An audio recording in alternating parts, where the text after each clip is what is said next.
అయితే అసలు ప్రశ్న ఏంటంటే అమెరికా కోరుతున్న అణు నియంత్రణలకు ఇరాన్ అంగీకరిస్తుందా? ఇరాన్పై ఉన్న ఆంక్షలను ఎత్తివేయడానికి అమెరికా సిద్ధమవుతుందా? హర్ముజ్ జలసంధి భద్రతపై పరస్పర హామీలు వస్తాయా? లేక మళ్లీ చర్చలు ప్రతిష్టంభనకు గురై ఉద్రిక్తతలు పెరుగుతాయా? ప్రస్తుతం ప్రపంచం మొత్తం వాషింగ్టన్, టెహ్రాన్ వైపే చూస్తోంది. యుద్ధమా? శాంత? దాడుల? దౌత్యమా? ప్రపంచ ఆర్థిక వ్యవస్థను, చమురు మార్కెట్లను, ఆసియా భవిష్యత్తును ప్రభావితం చేసే ఈ చర్చలు ఎలాంటి ఫలితాన్ని ఇస్తాయన్నది ఇప్పుడు అత్యంత కీలకంగా మారింది. ఓవరాల్గా అసలు ఏం జరుగుతోంది? నిజంగా మళ్ళీ యుద్ధమా? లేకపోతే శాంతి చర్చలా? శాంతి చర్చలు ఏ దేశం జరుపుతుంది? ఏ దేశాలకు ఎలాంటి లాభం చేకూరచ్చు? ఏ దేశం ఏం ఆలోచిస్తోంది? ఓవరాల్గా పశ్చిమాసియాలో ఏం జరుగుతోంది? ఇక ఇదే అంశానికి సంబంధించి మనతో విశ్లేషణ అందజేయడానికి మురళీ మనోహర్ గారు ఉన్నారు. సార్తో మాట్లాడదాం. Analyst sir, good evening. నమస్తే, గుడ్ ఈవినింగ్ అండి. సార్, ఈ ప్రతిష్టంభన, ఇప్పుడు నేను చెప్పినటువంటి ప్రతిష్టంభన కావచ్చు, అలాగే ఈ యొక్క దాన్ని ఏమంటారు, యుక్తాయుక్త విచక్షణ జ్ఞానాల మధ్య అసలు ఏం జరుగుతోంది అనుకోవాలి? ఒకవైపు దౌత్యపరమైన చర్చలు అంటాడు ట్రంప్, మళ్ళీ మరోవైపు క్షిపణులతో దాడులు చేస్తాడు. ఇరాన్ కూడా నేను తగ్గేదే లేదంటుంది. అసలు ఏంటి సార్, ఏం జరుగుతోంది?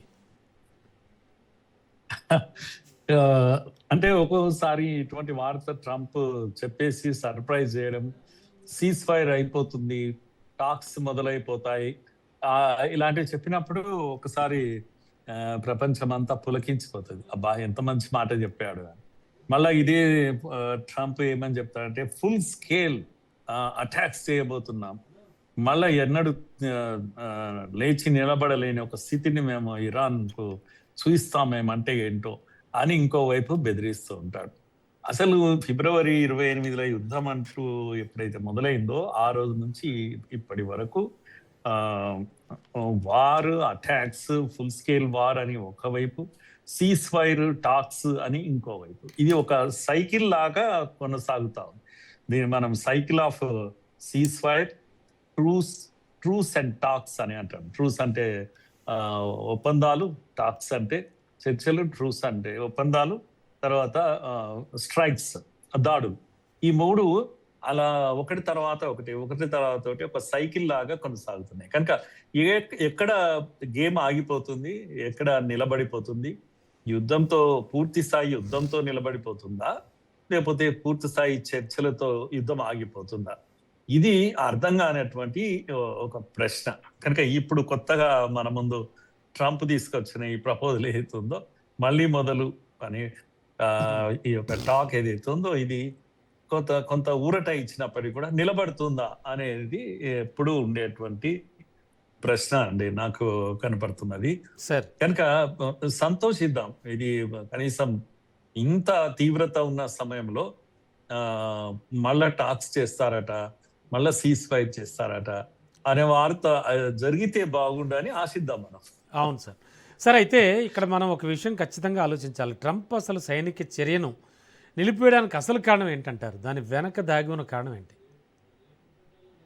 మనకు చాలా స్పష్టంగా కనిపిస్తుంది. ఆయన ఒక మాటలో, ఇప్పుడు నిన్నటి మాటలో కూడా ఏమన్నారంటే, మా మిత్ర దేశాలు అందరి యొక్క కోరిక మేరకు అని, సౌదీ అరేబియా, ఖతార్, ఒమాన్, వీళ్ళందరి యొక్క కోరిక మేరకు మేము యుద్ధ విరమణ చేయడానికి సిద్ధము, చర్చలు చేయడానికి సిద్ధము, శాంతి నెలకొల్పడమే మా ధ్యేయము, విధ్వంసం మా ధ్యేయం కానే కాదు అని పెద్ద పెద్ద మాటలు మాట్లాడేస్తున్నాడు. అది నిజము.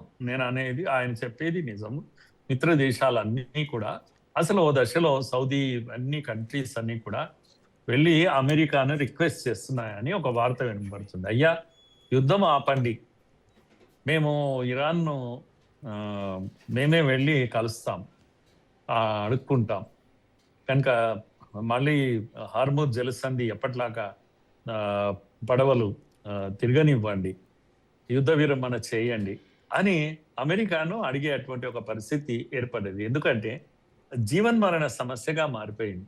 హార్ముజ్ జలసంధి అనేది ఈ పశ్చిమాసియా దేశాలకు, అన్నిటి కూడా మిడిల్ ఈస్ట్ కంట్రీస్ ముఖ్యంగా, వీటికి మార్గమే లేదు. హర్మూజే వాళ్ళ యొక్క మార్గం, వాళ్ళ యొక్క జీవనోపాధి. పైగా ఇవన్నీ కూడా వాళ్ళ యొక్క పెట్రోలియం యొక్క స్టేషన్స్ అన్నిటిపైన దాడులు జరిగాయి. ఇప్పటికే ఇరాన్ కూడా ఏం తక్కువ తినలేదు. ఇరాన్ చాలా మటుకు అమెరికా స్థావరాలపై అంటూనే ఈ యొక్క ఈ కంట్రీస్ సౌదీ లాంటి కంట్రీస్ చుట్టుపక్కల కంట్రీస్ అన్నిటిపైన ముఖ్యంగా ఈ చమురు ఉత్పత్తి కేంద్రాల పైన విపరీతమైన దాడులు చేసింది. అవన్నీ తిరిగి రిపేర్ చేసుకోవడానికి కూడా ఒక ఏడాది కాలం పట్టవచ్చు అని చెప్తున్నారు. కనుక రిపేర్ చేసుకున్నా అక్కడ హర్ముజ్ జలసంధి ఓపెన్ గా లేదు. కనుక వాళ్ళకి ఇప్పుడు ఉన్న పరిస్థితి అంత రిచ్ కంట్రీస్ కూడా వాళ్ళకు ఆర్థిక ఈ సమస్యలు వచ్చేసాయి ఇప్పటికే. ఇంకా ఏమాత్రం కొనసాగిన ఇంకొక నెల రోజులు యుద్ధం కొనసాగినా కూడా వాళ్ళు బ్రతికేది చమురు అమ్ముకొని బ్రతకాలి. సార్ అదే లేకపోతే వాళ్ళకి జీవనోపాధి లేదు. ఇన్ని విషయాలకి కీలకమైనటువంటి హర్ముజ్ జలసంధి అంశంలో ఇరాన్ అసలు ఎంతవరకు వెనక్కి తగ్గే అవకాశం ఉందంటారు సార్? తగ్గచ్చు అంటారా? తగ్గుతుందా? కాదండి, అసలు ఇరాన్ కు దొరికిన గొప్ప ఆయుధమే హర్ముజ్ జలసంధి. ఎందుకంటే అమెరికా ఇచ్చింది వాళ్ళకు అంతకుముందు ఆ దృష్టి లేదు అసలు పాపం. ఇప్పుడు వాళ్ళు ఏంటంటే అక్కడ నిలబడితే ఇక నేను ఏదైనా సాధించుకుంటాను నాకు కావాల్సినవి అనే ఒక కొత్త ఇదేంటి లెసన్ నేర్చుకున్నది ఇరాన్. కనుక నేనేమంటున్నాను, బాగా నలిగిపోయింది ఇరాన్ కూడా. బ్రతుకుదెరువు సమస్యగా మారిపోయింది ఇరాన్ కు కూడా. అసలు ఇప్పుడు వాళ్ళ సమస్య సౌదీకి, ఖతార్కు, ఒమాన్కు వీళ్ళకున్న సమస్యని ఇరాన్ కూడా ఉంది. ఎందుకంటే వాళ్ళ స్థావరాలు అయితే పూర్తిగా నాశనం అయిపోయినాయి, ఏమీ లేవు. అమెరికా ధ్వంసం చేసి పెట్టేసింది. ఇప్పటికిప్పుడు వాళ్ళు డీజిల్ చమురును ఉత్పత్తి చేయలేరు. ఇప్పుడు వాళ్ళు పంపడం తర్వాత వాళ్ళైతే కంప్లీట్ అది వదిలిపెట్టేసింది. డీసాలినైజేషన్ చేసే వాటర్ ప్రాజెక్ట్స్ అవుతున్నాయో, అంటే నీళ్లు ఈ కంట్రీస్ అన్నిటి కూడా సముద్రపు నీళ్ళే డీసాలినైజ్ చేసి స్వీట్ వాటర్ గా మార్చుకొని వాళ్ళు తాగుతూ ఉంటారు. నీళ్లే లేవు వాళ్ళకు. ఇప్పుడు వాటిని అన్నిటిపైన దాడి చేసింది అమెరికా. కనుక ఇరాన్ కు ఇమ్మీడియట్ గా డీజిల్ లేకపోతే ఇది కాదు, పెట్రోలియం కాదు, వాటర్ కావాలి. వాటర్ కూడా ఉత్పత్తి చేసే పరిస్థితుల్లో లేదు. ఈ దేశాలకు కూడా ఉంది ఆ ప్రమాదం. వాటిపైన కూడా ఇది ఇరాన్ దాడి చేసింది.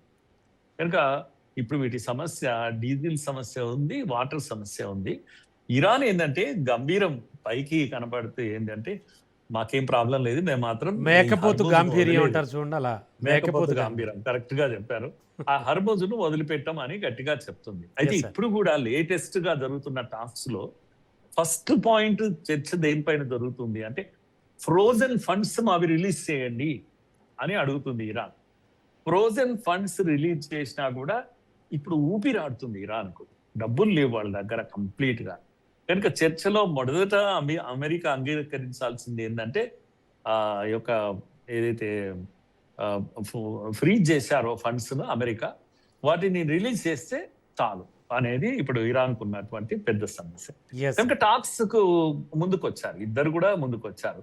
ఏది గత్యంతరం లేని పరిస్థితి ఇరాన్ కు, తర్వాత ఒత్తిడి గురవుతున్న అమెరికా. ఒత్తిడి ఇరువైపులా ఉంది, విత్ ఇన్ ది కంట్రీ ఉంది, అవుట్ సైడ్ కంట్రీ కూడా ఉంది. కనుక ఇలాంటి పరిస్థితి ఏమంటాము, తప్పని పరిస్థితి ఏర్పడ్డది. అందుకే టాక్స్ జరిగితే సంతోషించాలి మనం అందరం అని నేను అనుకుంటున్నాను.